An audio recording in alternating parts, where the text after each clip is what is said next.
अस्सलाम वालेकुम। Learning online में वेलकम। हम पढ़ रहे थे ऑपरेटिंग सिस्टम और आज लेक्चर नंबर 2 में हम देखेंगे what are the different types of operating system.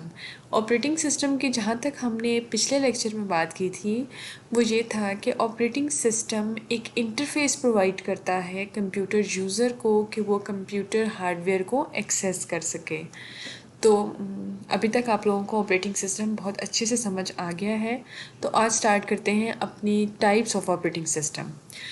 तो देख लीजिए कि बहुत सारी टाइप्स हैं ऑपरेटिंग सिस्टम में।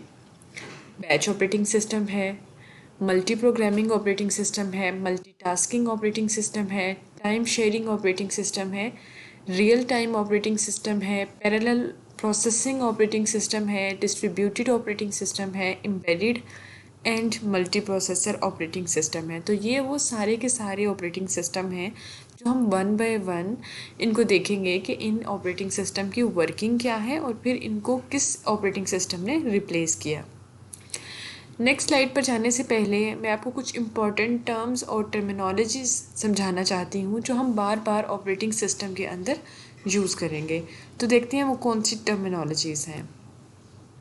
सबसे पहला तो जब भी इस कोर्स के अंदर ऑपरेटिंग सिस्टम के अंदर बात होगी कि जॉब कि कंप्यूटर ने अपनी जॉब कंप्लीट कर ली, सीपीयू ने अपनी जॉब कंप्लीट कर ली, इस जॉब से मुराद होगा कि जो भी एक स्पेसिफिक टास्क है, जो भी कोई इंस्ट्रक्शन है जो उसने कंप्लीट करनी है, किसने, आपके सीपीयू ने, आपके प्रोसेसर ने जो भी अपनी जॉब है ना वो कंप्लीट करनी है। जॉब बेसिकली बता रही है आपकी कोई भी इंस्ट्रक्शन, आपका कोई भी काम, ठीक है।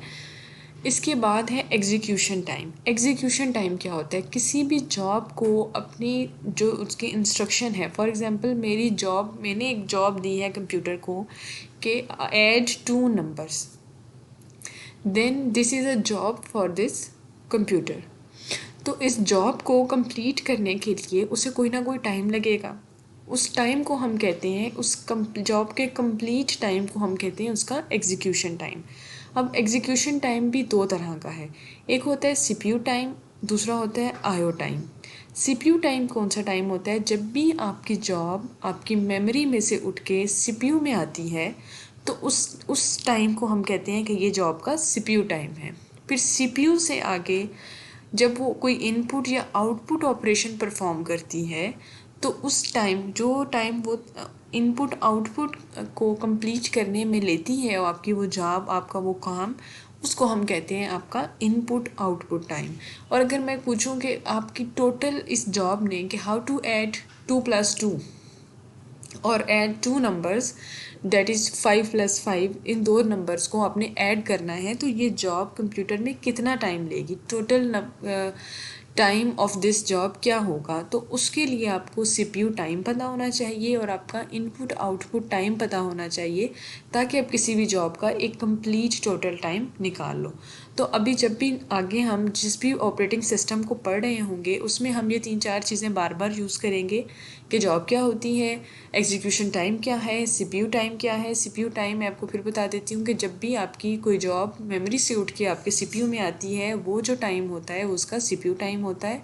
और सीपीयू और आईओ टाइम को, IO mean input and output, और इनपुट आउटपुट को लिखने के लिए कंप्यूटर में टर्मिनोलॉजी यूज़ होती है, वो है I/O। इसको कहते हैं इनपुट आउटपुट, ठीक है। इनपुट आउटपुट टाइम और सीपीयू टाइम को मिलाकर आपका एक total time of a job बन जाता है। तो अपना फर्स्ट ऑपरेटिंग सिस्टम की जो टाइप है batch operating system, batch processing operating system, उसको देखते हैं। तो बैच ऑपरेटिंग सिस्टम क्या है? बैच ऑपरेटिंग सिस्टम एक ऐसा सॉफ्टवेयर है जो कि ग्रुप करता है एक जैसी जॉब्स को और उसका एक बैच बना लेता है, ठीक है। इसको यूँ समझ लें कि आपके पास एक ही तरह के, फॉर एग्जांपल आपके पास 10 काम आ गए, 10 जॉब्स आ गई प्रिंट करने की। आपके पास पहली जो 10 जॉब्स आई वो प्रिंट करने की हैं। आपने क्या किया, जब आपके पास पहले 5 जॉब्स आई प्रिंट करने की, फिर आपके पास आई ओपन माइक्रोसॉफ्ट वर्ड, फिर दोबारा से जो 4 आपके पास जॉब्स आई हैं वो आई हैं प्रिंट कर दें। तो आपने जो सारी की सारी प्रिंट की जो कमांड्स थी, जो प्रिंट की जॉब्स थी, आपने उनको क्लब कर दिया और आपने उसका एक बैच बना लिया, ठीक है। अब आपने क्या किया, आपने वो बैच जो है वो आपने सीपीयू को भेज दिया कि इसकी प्रोसेसिंग हो जाए। तो इस तरह फिर वो 1 बाय 1 आपकी जो जॉब्स हैं वो ऑटोमेटिकली एग्जीक्यूट होती रहती हैं।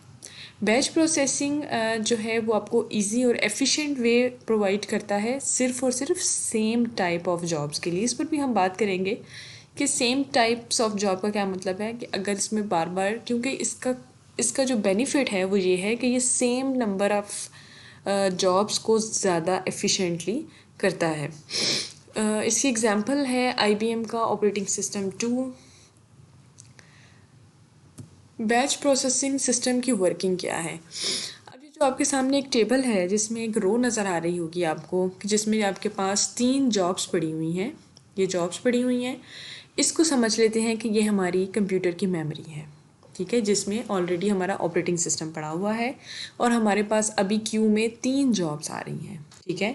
तो बैच प्रोसेसिंग सिस्टम क्या करता है कि एक जैसी जॉब्स को क्लब कर लेता है और उनका एक बैच बना लेता है। जो बैच उसने बनाया उसको उसने सीपीयू को सेंड कर दिया, ठीक है।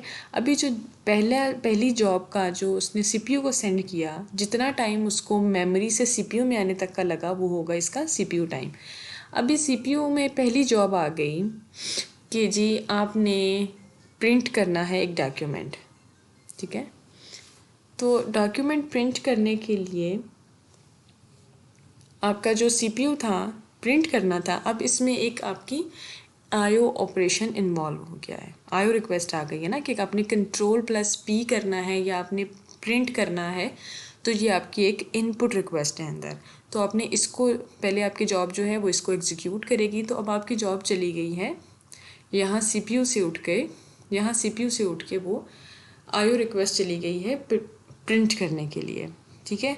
तो जब आईओ रिक्वेस्ट जितनी देर में वो आपकी जॉब जो है वो प्रिंट कर रही है, तो आपका सीपीयू अब क्या है, आपका सीपीयू अब फ्री है, आपका सीपीयू अभी आइडल सिचुएशन में है, ठीक है। तो बैच प्रोसेसिंग सिस्टम में जब तक एक जॉब कंप्लीट नहीं होती तब तक दूसरी जॉब जो है वो सीपीयू को सेंड नहीं की जाती।